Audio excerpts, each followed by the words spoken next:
ஆடி கிருத்திகையை முன்னிட்டு பழனி கோயிலில் 3 மணி நேரம் வரை காத்திருந்து பக்தர்கள் சுவாமி தரிசனம் செய்து வருகின்றனர். கூடுதல் தகவலை செய்தியாளர் அழகேஷ்குமார் வழங்கி கேட்கலாம். அழகேஷ்குமார், வணக்கம்.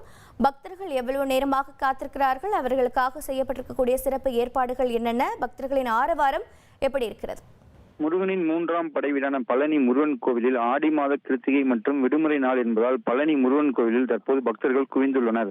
ஆடி மாதம் கிருத்திகை முன்னிட்டு இந்த அதிகாலை கோவில் நடை திறந்தது முதலே ஆயிரக்கணக்கான பக்தர்கள் சாமி தரிசனம் செய்து வருகின்றனர். மேலும் பக்தர்கள் காவடி சுமந்தபடி பக்தர்கள் கிரிவலம் வந்து மலைக்கோயிலுக்கு சென்று நேர்த்திக்கடன் செலுத்தி வருகின்றனர். இந்த நிலையில் ஆடி கிருத்திகை மற்றும் வாராந்திர விடுமுறை தினம் என்பதால் ஆயிரக்கணக்கான பக்தர்கள் பழனியில் தற்போது குவிந்து வருகின்றனர். மேலும் பழனியில் ரோப்கார் சேவை வருடாந்திர பராமரிப்பு காரணமாக நிறுத்தப்பட்டுள்ளதால் மின் நிலுவை ரயிலில் பக்தர்கள் கூட்டம் அலைமோதி வருகிறது.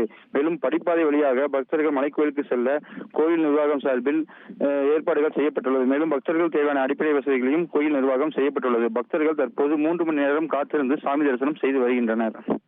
தகவல்களுக்கு நன்றி அழகேஷ்குமார்.